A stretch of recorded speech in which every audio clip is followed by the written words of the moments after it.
بسم الله الرحمن الرحيم الحمد لله رب العالمين والصلاة والسلام على رسول الله وعلى آله وأصحابه ومن والاه ودنا يتكبراتش دار الكبرى ቤተሰቦች ይህ በፓርት ተዘጋጅቶ የሚቀርብላችሁ ትምህርት ለማንኛውም ዲን አልኢስላም መሰረታዊ ነጥቦችን ማወቅ ለፈለጋችሁ በጠቅላላ የሚሆን ነው።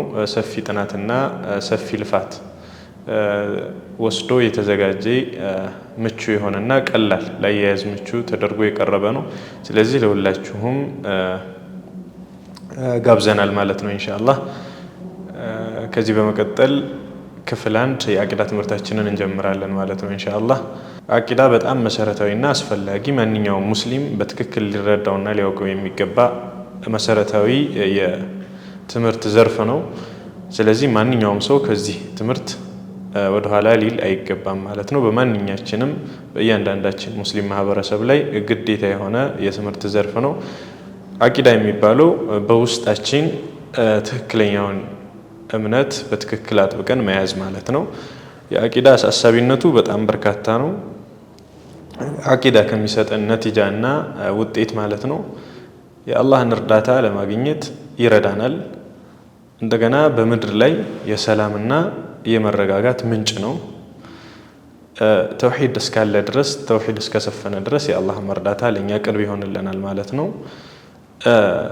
የአቂዳ ተቃራኒ ወይም ደግሞ የተውሂድ ተቃራኒ ሽርክ ለሽንፈትና ለመበታተን ምንጭ ነው ማለት ነው። አቂዳ የሚባለው የትምህርት ዘርፍ ከምግብና ከአየር በበለጠ ሁኔታ ለሰው ልጅ በጣም ጠቃሚና አስፈላጊ የሆነ ትምህርት ነው ማለት ነው። ምክንያቱም ከዚህ ቀጥሎ የሚመጡ ጥያቄዎችን በትክክል ይፈታልናል፣ በትክክል ይመልስልናልና የመጀመሪያ ከየት መጣሁ የሚለው፣ ሁለተኛ ለምን ተፈጠርኩ ለምን ዓላማ እየኖርኩ ነው ለሚለው፣ ሶስተኛ ደግሞ ማን ፈጠረኝ የሚለውን እነዚህን በጣም መሰረታዊና አህም የሆኑ ጥያቄዎችን በቀላሉ ይመልስልናል ማለት ነው። ሌላኛው ደግሞ ከሞት በኋላ ወዴት እመለሳለሁ የሚለውን የማንኛውም በዚህ ነጥብ ላይ ተያያዥነት ያላቸው ጉዳዮችን በትክክል ይመልስልናል ማለት ነው። ከሞት በኋላ ምን ይጠብቀናል የሚለውንም በሰፊው ይዳስስልናል። አቂዳ እንግዲህ የማንኛውም የሁሉም ነቢያቶችና መልእክተኞች ይዘውት የመጡት ትምህርት ነው ማለት ነው። ማንኛውም አንቢያ ማንኛውም ነቢያት ይህንን ትምህርት ለማስተማር ተልከዋል ማለት ነው። ስራ ተቀባይነት የሚያገኘውም አቂዳን መሰረታዊ ባደረገ መልኩ ነው። አንድ ሰው አቂዳው ከተስተካከለ ሌሎች በአቂዳ ላይ ተመስርተው የሚመጡ ስራዎች ተቀባይነትን ያገኛሉ።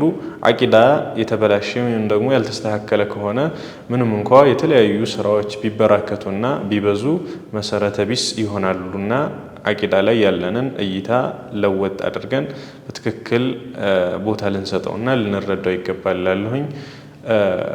ለዛሬ እዚህ በቃናል። ክፍል 2 እስከምንገናኝ ወሰላሙ አለይኩም ወራህመቱላሂ ወበረካቱሁ።